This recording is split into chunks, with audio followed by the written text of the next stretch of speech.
ಕನ್ನಡ ಚಿತ್ರರಂಗದ ಹೆಮ್ಮೆಯಾಗಬೇಕಿದ್ದ ಶಾಂತಿ ಕ್ರಾಂತಿ cinema crazy star Ravichandran ಅವರ ಕೆರಿಯರ್ನಲ್ಲಿ ದೊಡ್ಡ ತಿರುವು ನೀಡಿದ ಚಿತ್ರ.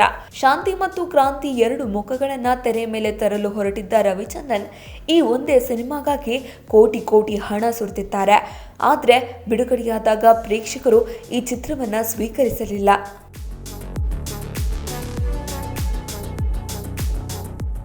ವಿಷಯ ಏನಂದ್ರೆ ಈ ಸೋಲಿಗೆ ಕೇವಲ ಪ್ರೇಕ್ಷಕರು ಮಾತ್ರ ಕಾರಣವಲ್ಲ.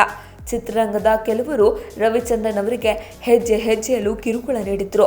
ತಮಿಳು ಹೊರತುಪಡಿಸಿ ಕನ್ನಡ, ತೆಲುಗು, ಹಿಂದಿ ಭಾಷೆಯಲ್ಲೂ ಒಂದೇ ಹೆಸರಿನಲ್ಲಿ ಸಿನಿಮಾ ಮಾಡಲು ಪ್ಲಾನ್ ಮಾಡಿದ ರವಿಚಂದ್ರನ್ ಬಜೆಟ್ಗಿಂತ ಸಿನಿಮಾದ ವೈಭವಕ್ಕೆ ಹೆಚ್ಚು ಪ್ರಾಮುಖ್ಯತೆ ನೀಡಿದ್ರು. ರಜನಿಕಾಂತ್, ನಾಗಾರ್ಜುನ್ ಅವರಂತಹ ದೊಡ್ಡ ತಾರಾಗಣವೇ ಸಿನಿಮಾದಲ್ಲಿತ್ತು.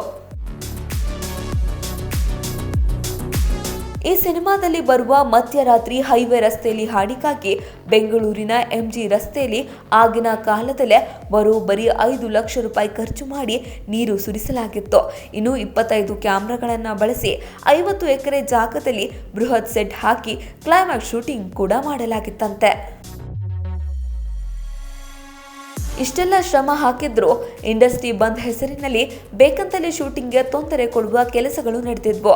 ಒಂದು ದಿನ ಶೂಟಿಂಗ್ ನಿಂತರೆ ಮತ್ತೆ ರಜನಿಕಾಂತ್, ನಾಗಾರ್ಜುನ್ ಡೇಟ್ ಫಿಕ್ಸ್ ಮಾಡಿ ಶೂಟಿಂಗ್ ಮಾಡಲು 1 ವರ್ಷ ಕಾಯಬೇಕಿತ್ತು ಎಂದು ರವಿಚಂದ್ರನ್ ತಮ್ಮ ನೋವನ್ನ ತೋಡಿಕೊಂಡಿದ್ದಾರೆ. ಸಿನಿಮಾ ನಷ್ಟದಿಂದ ಬಚಾವಾಗಲು ಟಿಕೆಟ್ ದರವನ್ನ ಕೇವಲ 5 ರೂಪಾಯಿ ಏರಿಸಲು ಮನವಿ ಮಾಡಿದ್ರು ಯಾರೂ ಒಪ್ಪಲಿಲ್ಲ. ಇಂದು ಶಾಂತಿ ಕ್ರಾಂತಿ ರಿಲೀಸ್ ಆಗಲಿ ಎಂದು ಅಭಿಮಾನಿಗಳು ಆಸೆ ಪಡ್ತಿದ್ದಾರೆ. ಆದರೆ ಸಿನಿಮಾದ ಒರಿಜಿನಲ್ ನೆಗೆಟಿವ್ ಇಲ್ಲದಿರೋದ್ರಿಂದ ಲಭ್ಯವಿರುವ ಪ್ರಿಂಟ್ ಅಪ್ಗ್ರೇಡ್ ಮಾಡಲು ಕೋಟ್ಯಾಂತರ ರೂಪಾಯಿ ವೆಚ್ಚವಾಗಲಿದೆ.